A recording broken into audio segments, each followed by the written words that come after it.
Have you ever wondered how magicians on shows like America's Got Talent and Britain's Got Talent pull off those mind-bending illusions? Well, today is your lucky day. In this explosive video, we'll be revealing the closely guarded secrets behind some of the world's most shocking magic tricks ever performed on those global stages. So make sure to watch until the end. You won't want to miss a single second of this thrilling expose.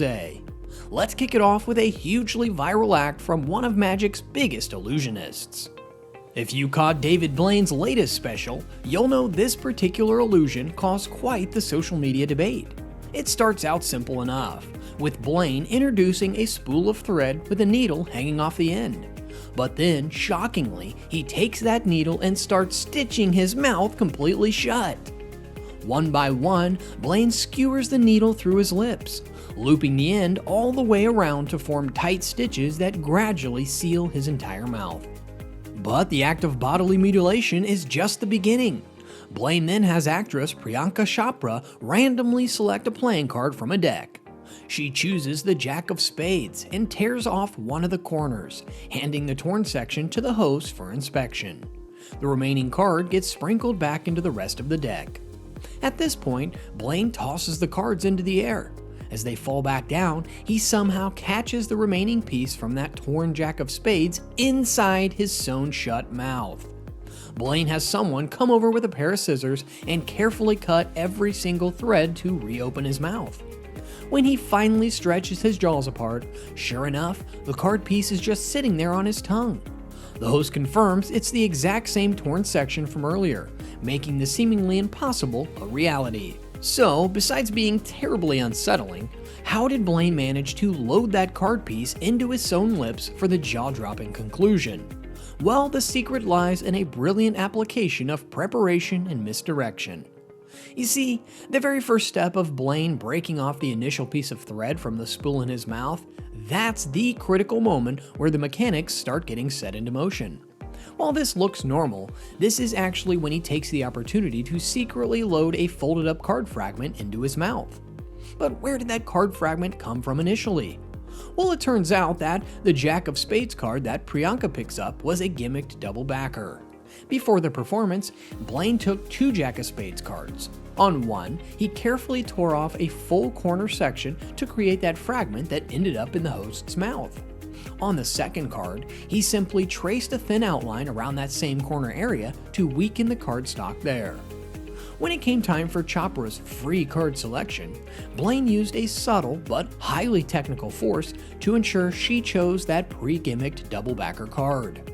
He then had her tear off the already outlined corner, which went to the host for verification while the rest stayed in play. After the tear, Blaine did a false toss of the deck, which allowed him to discreetly snatch up the already torn and folded card fragment concealed inside that hollow spool. With the minor act of breaking the thread already justifying his mouth motions, he was able to cleanly load that card piece inside his lips before stitching them shut. Let's take things to an even more extreme level now, shall we? This next shockingly horrific trick comes courtesy of BGT wizard Josephine Lee. The illusion begins harmlessly enough, with Josephine calling up a female volunteer from the audience and having her lay down on a table positioned mid-stage. She then places two small rectangular box structures across the top of the lady's body.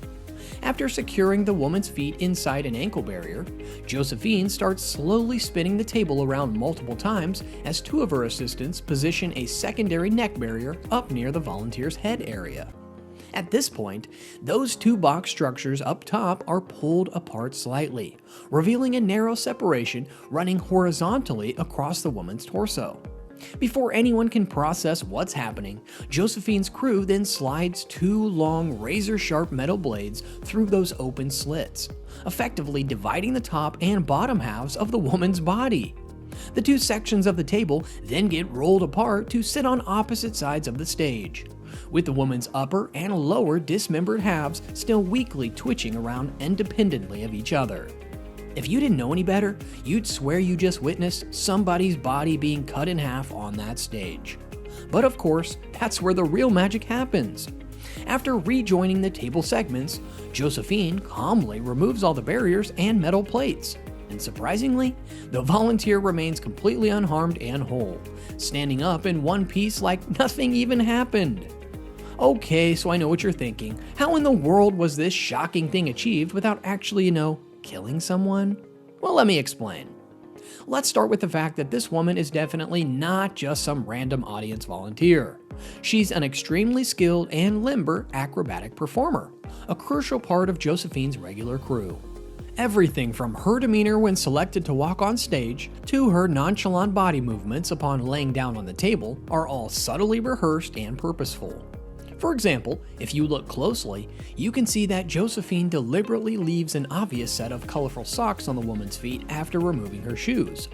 This is because those socks are going to be duplicated on a pair of fake, gimmicked feet that emerge later as part of the illusion. Those small boxes positioned across the woman's torso are also hiding a pretty significant secret.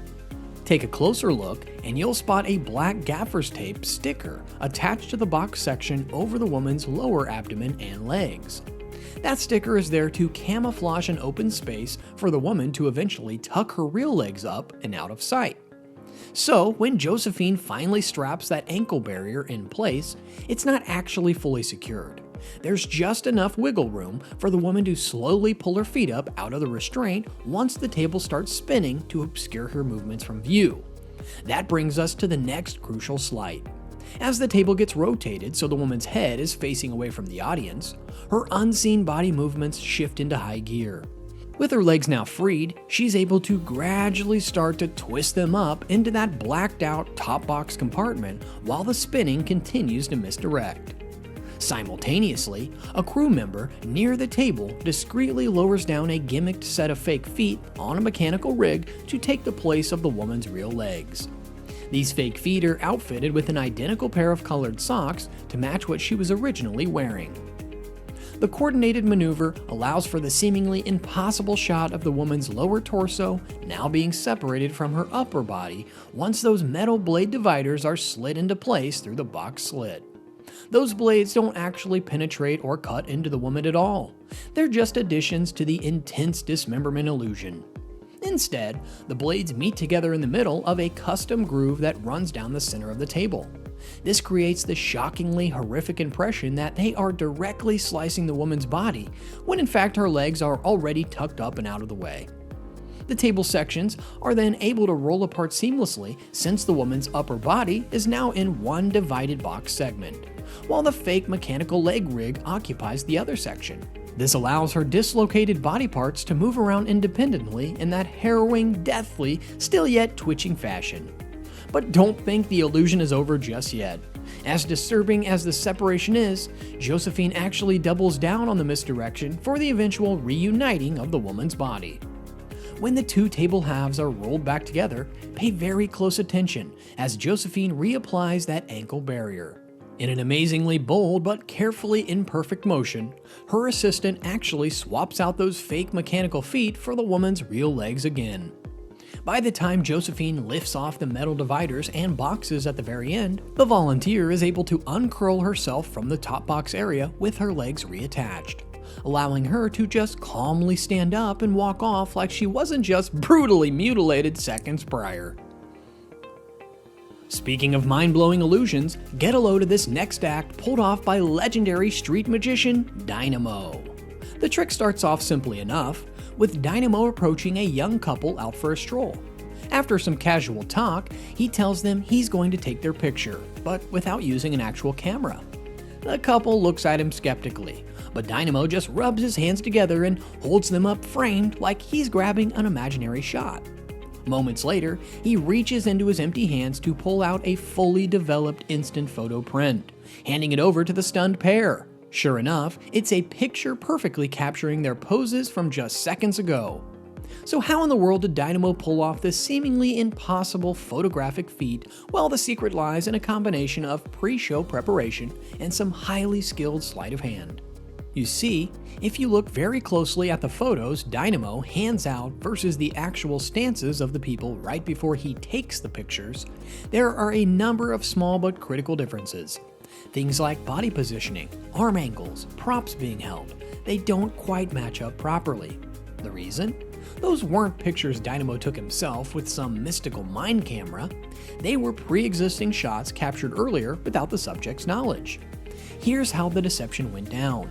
Before Dynamo ever encountered these groups, they had already crossed paths in one of his undercover accomplices pretending to be a random street photographer.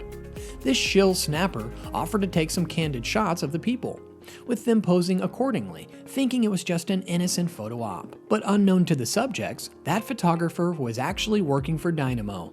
As soon as they walked away with their freshly printed photos, the accomplice quickly handed those off to the waiting illusionist stationed further up the street. Dynamo was then able to get the jump on those same subjects a short time later by incorporating those existing photos into his misdirection trick. While engaging them with his trademark charismatic stories, Dynamo secretly palmed away one of the photos inside the pocket of his signature hoodie. With the subject's focus locked in his hand motions and grand declarations of cinematic magic, he was able to smoothly load the concealed print into his other hand for the shocking reveal. Well, there you have it. The most dangerous magic tricks finally revealed. What are your thoughts on these heart-stopping acts? Which one made your jaw hit the floor? Let me know your thoughts and reactions down in the comments. If you enjoyed this video, you'll definitely want to smash that subscribe button to catch even more shocking reveals and insider breakdowns from us. As always, thanks for watching.